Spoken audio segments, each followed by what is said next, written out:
Sejarah bahwa hampir ratusan tahun dunia ini dikuasai oleh segelintir family saja gitu ya. Dan kita tahu di tahun 1900 ke bawah, jadi 1800 sekian, mata uang dunia adalah pound sterling. Dan yang menguasai juga keluarga A itu aja gitu ya. Dan keluarga ini menganggap pound sterling itu sudah mulai korup, sudah mulai nggak jujur. Dia bilang dia harus punya suatu negara lagi yang dia akan kendalikan, dan dia putuskan namanya Amerika. Sehingga di tahun 1910 mereka memutuskan mengajukan ke Kongres, kebetulan Partai Demokrat dan Republik yang menjadi Kongres terbanyak, untuk mengusulkan dolar untuk menjadi world currency. Tapi banyak yang nggak setuju karena mereka masih agennya British atau England atau Inggris. Cerita ini berlanjut. Dia ada peristiwa yang membuat Demokrat suaranya kalah, Republik akhirnya menandatangani, akhirnya disetujui. 35 tahun kemudian 1945 dolar menjadi world currency gitu ya. Terus berlanjut, ternyata dolar pun tidak amanah.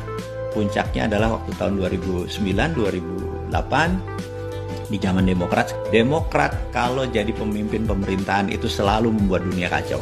Jadi saya mau ulangi, misalnya suatu Kennedy, Demokrat, kemudian diganti Lyndon B. Johnson, Demokrat.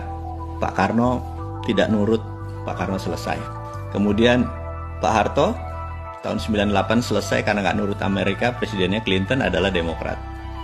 Kemudian Timur Timur lepas dari Indonesia waktu Pak Habibie, presidennya juga Demokrat. Kemudian tahun 2008-2009 Obama menyetak duit billion dolar, itu pun Demokrat.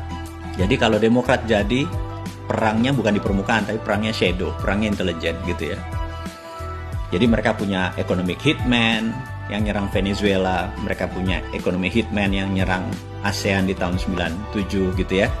Saya akan cerita panjang tentang Demokrat, kenapa yang saya bilang begitu Biden jadi. National threat di Indonesia besar sekali. Di tahun 2009 ada hal yang menarik, sekelompok anak muda di Jepang itu yang namanya geng Satoshi itu tidak percaya lagi sama currency. Karena currency dunia yang dicetak oleh yuan, oleh yen Jepang, oleh rupiah, oleh dolar, itu mereka bisa nyetak suka-suka dengan versi mereka. Apalagi negara kuat, strong country ya, seperti Jerman, seperti Prancis, seperti Amerika.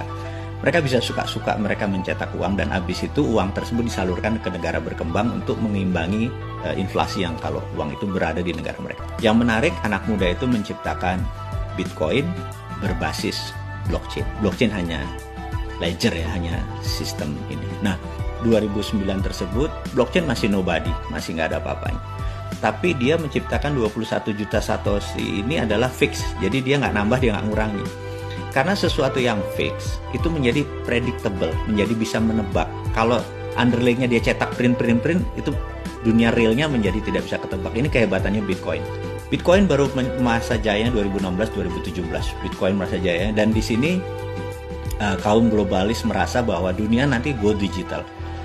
2030 itu mungkin 5G digital itu sudah 90%. Nah, mereka tahu bahwa currency nanti itu bukan currency fisik seperti negara punya, tapi currency-nya digital.